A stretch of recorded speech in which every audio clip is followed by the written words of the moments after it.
Buck rail suppressor.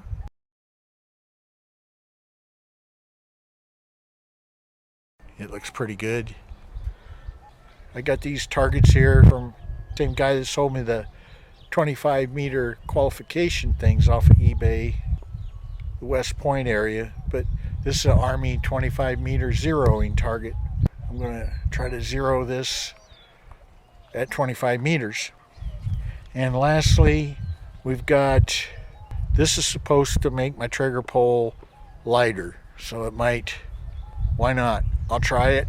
I guess the first thing I need to do is get that in. Yeah, you just remove the stock, and here on the pistol grip, the original spring, I swapped that out with this spring. This is supposed to help hold it in, so I'll do that real quick. The original spring, this one, is a thicker gauge than the replacement spring. That change has been made. It feels lighter pull, but I have no way to quantify that because I don't have one of those gauges for trigger pull. No way to give you the specifics. It seems like it's lighter, and it wasn't that expensive, so and very easy to put in. So I'll put the stock back on, and then we will start the process here with this target. The first try, I wanted immediately out to the 25-yard line. In the previous film, I thought the scope was zeroed. It was not for 25 yards. The groups were all over the place. They were so far all over the place, I decided I needed to practice a little bit more and also go back to the 15-yard line, get the shot groups a little closer. So once I do that, then I will go back out to the 25-yard line. One additional modification I did with the trigger area was to cut off just a little bit of the front portion of the trigger. I used a Dremel cutting utility to get in there. It scratched this area here, but I could paint that later if I need to. A technique that this guy that I watch on YouTube, 3-7 Project, the guy's a former Navy SEAL. Some expert shooting, you could, if you rest your finger on the bottom, you can press back. I haven't perfected it yet, but it has improved the groups. So I just keep my finger down and bring it back. You can feel it right in there, give a little bit. By keeping my finger down, I have a less tendency to pull it at the last second. And I found that even with the reduced pressure on the trigger, this was poking and making it very difficult. That's why I ground it down. That's just my own personal thing. I'm going to try the 15-yard target at night. I think this will work. I'm going to set the cell phone pretty much directly in front of this is a weight box filled with dirt. I will be using the Excite hammer. We'll see if you can hear the difference out there. Inside, you can't really tell that much because the microphone shuts off automatically when it hits a certain loud noise.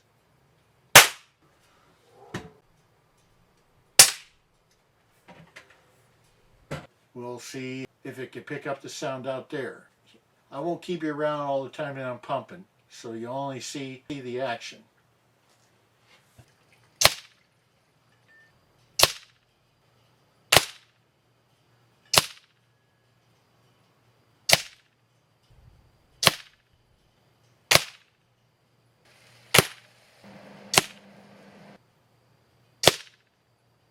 Overall, the groups of 15 yards are really good. Here's after the 15-yard range. That actually worked fairly well. That's the first round. Here's the second round. I still need up just a little bit, so I'll try again. Okay, I went 5 clicks up. Seems that was the right move. I think I'm pretty much in. The pellets I'm going to use are the ones that I zeroed with from 25 yards and 15 yards. The Excite hammer, which I've already run, gives me 659 average speed, 14 foot-pounds of pressure. If you look at the 10 samples I took, they were all pretty close. So this is the one that I'm choosing for the most consistency.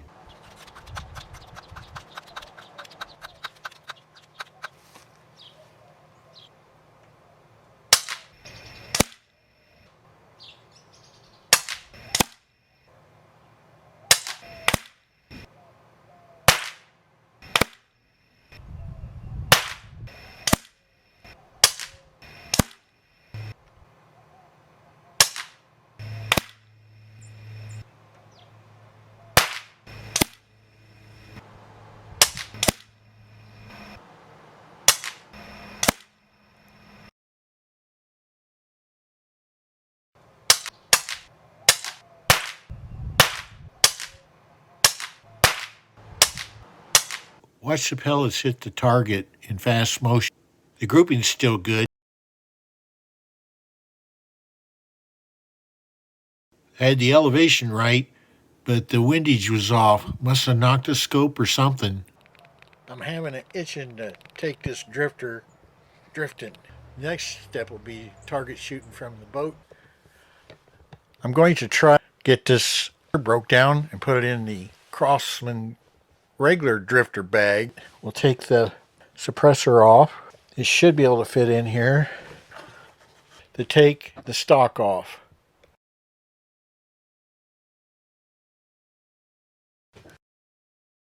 There.